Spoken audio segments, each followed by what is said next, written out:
Good morning, I'm Taylor Wilson, and today is Saturday, December 16th, 2023.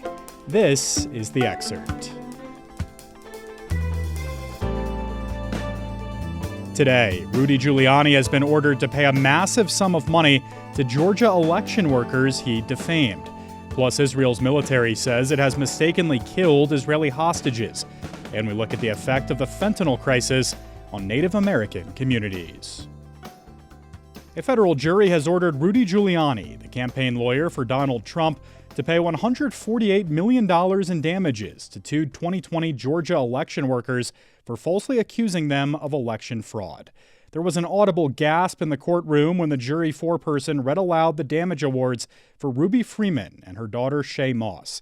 Giuliani has vowed to appeal and said, quote, "The absurdity of the amount is indicative of the absurdity and unfairness of the entire proceeding," unquote. U.S. District Judge Beryl Howell previously ruled that Giuliani had defamed the women by falsely accusing them of stuffing ballot boxes on election night while counting votes in Atlanta's State Farm Arena. An 8-person jury began deliberations Thursday to determine how much he owed them in damages. Ruby Freeman said that money won't erase the damage Giuliani's lies caused. She also asked people not to be angry with the threatening mobs who gathered at her home and harassed her family. The Israeli Defense Forces said yesterday that they mistakenly shot and killed 3 Israeli hostages in Gaza, whose soldiers misidentified as threats. An IDF spokesperson said the military encountered the hostages yesterday, and it wasn't clear if they had escaped or been abandoned by Hamas captors. The Israeli military said the incident happened in an active combat zone. The mistaken killings come as the Biden administration and Israel are working to free more than 100 hostages who remain in Gaza, and after leaked audio reported by CNN last week from meetings between recently freed hostages and Israeli Prime Minister Benjamin Netanyahu, revealing anger at the Israeli government over its conduct in the Israel-Hamas war that they claimed put them in danger. Netanyahu has said his top priority is securing the release of remaining hostages in Gaza and has vowed to continue the war until Hamas is defeated. Meanwhile, U.S. National Security Advisor Jake Sullivan met with Palestinian President Mahmoud Abbas yesterday to discuss Gaza's post-war future. According to a statement from his office, Abbas called for an immediate ceasefire and more aid for Gaza. The U.S. has said that it wants to see both Gaza and the West Bank under a revitalized Palestinian Authority, which Abbas currently leads. Israel's Netanyahu rejects that idea. The fentanyl crisis is slamming Native American communities, and Indigenous leaders say the current conversation around solutions often misses the heart of the issue. I spoke with USA Today Congress, Campaigns, and Democracy reporter Sudiksha Kochi for more. Sudiksha, thanks for hopping on The Excerpt. Thank you so much for having me. How common are fentanyl-related tragedies among Native Americans, and just how big of an issue is this, Sudiksha? So this is actually a very big issue. Native Americans are disproportionately impacted by the fentanyl crisis. Deaths from fentanyl and other synthetic opioids have exploded among Native Americans, actually, from 1.2 deaths per 100,000 in 2013 to 33.6 deaths per 100,000 in 2021. We also have data that shows overdose deaths for Native Americans are actually well above the national average. So it is a very common issue in Native American reservations, in tribal lands, and it is an issue that does disproportionately impact Native Americans. And, Sudiksha, we've heard some politicians talking about the border, right, and border security and how it fits in here. How does the issue of border security fit into this conversation? I know a lot of GOP politicians, for instance, and others have brought this up.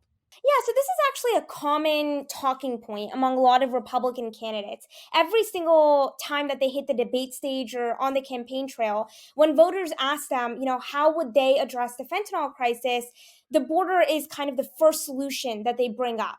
And in the past year, U.S. Customs and Border Protection have seized more than 26,000 pounds of fentanyl coming from the southwest border.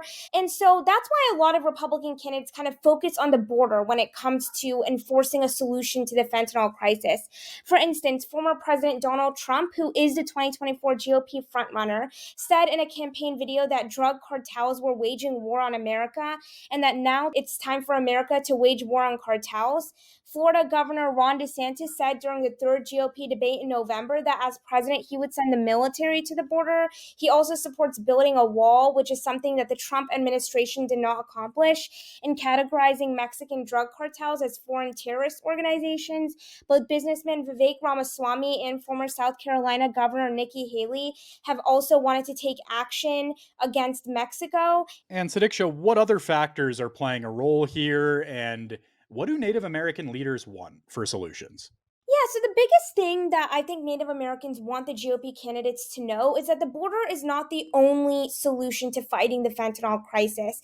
I spoke to a lot of Native Americans who said that not everyone on reservations have health insurance or can afford a 10,000 day bed at a rehab facility if they do want to combat a fentanyl addiction. Another thing that, is kind of overlooked when it comes to solving the fentanyl crisis is the healthcare shortage in Native American communities. We do have agencies like the Indian Health Service, which provides grants to tribal communities for addiction treatment, but that funding isn't often enough to meet demand. Actually, a 2022 federal report found that funding from the Indian Health Service only addresses an estimated 48.6% of the healthcare needs of American Indians and Alaska Natives, which is actually not a lot. Other factors that Native Americans want the GOP candidates to address is mental health and homelessness. In 2019, nearly 18.7% of American Indians and Alaska Natives faced a mental health crisis. And mental health can play a huge role when it comes to the fentanyl crisis. The other thing that Native Americans also want GOP candidates to focus on is homelessness, which also drives the fentanyl crisis. A 2017 estimate found that there were actually 42,000 to 85,000 homeless Native Americans on tribal lands. All right, Sudiksha Kochi, important story. Thanks for doing it and coming on and discussing it with us. Thank you so much for having me. The number of homeless people in America grew in 2023. Homelessness shot up more than 12% this year, representing tens of thousands more people, and the sharpest increase since the federal government began tallying totals in 2007, according to the Department of Urban Planning and Development. It's also the largest unhoused population recorded, now reaching more than 653,000 people.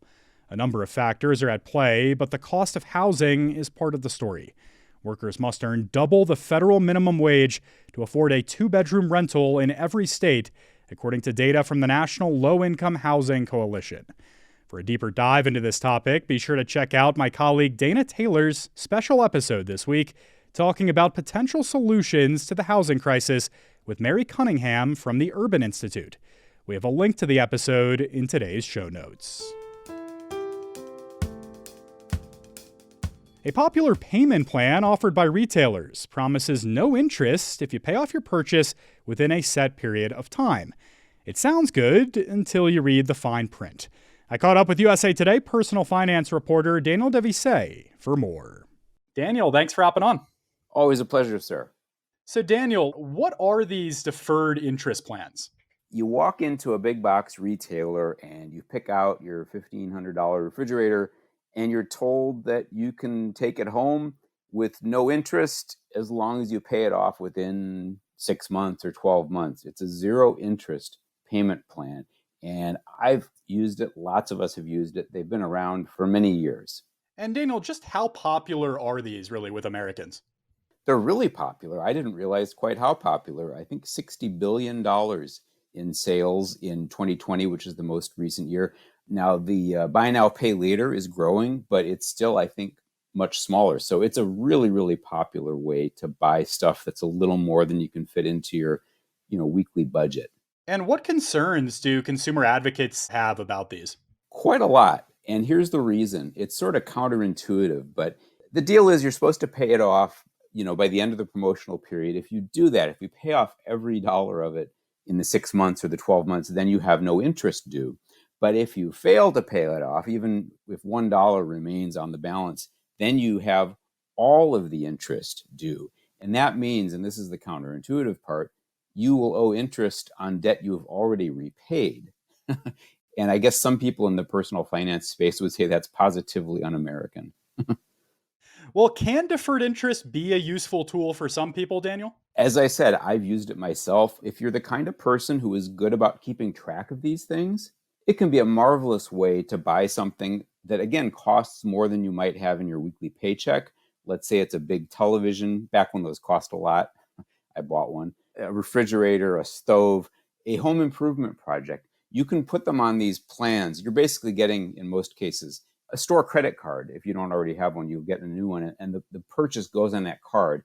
And as long as you make all of the payments and pay off all of the balance in the allotted time, it can be a really good deal because, as I say, you pay no interest. The problem comes if you fail to pay off the entire balance. The day after that deadline, you'd get slapped then with possibly hundreds or even thousands of dollars in interest. Yeah, and obviously that can be a huge problem. So, Daniel, is there any movement legislatively to push back against these types of payment plans? Well, consumer advocates have pushed to ban this form of payment plan outright. Now, according to Wallet Hub, which tracks this stuff really closely, you can get deferred interest on Amazon or at the Home Depot or Best Buy and many other really reputable, really beloved retailers. But other places like Target and Costco don't do it. If some of the advocates out there had their way, it would not be legal, but it is legal. And again, the people I interviewed for this story said, if you're going to use deferred interest, just be careful and make absolutely certain that you do not miss a payment and that you look at the fine print and you figure out exactly when the promotion runs out and that you don't owe even 5 cents on that balance on that date. And Daniel, you wrote about some possible alternatives for folks who might be looking at these deferred interest plans. You want to tell our listeners about some of these? Sure. One is just a straightforward zero APR credit card. You can get those. I mean, you can go on your computer and get one right now.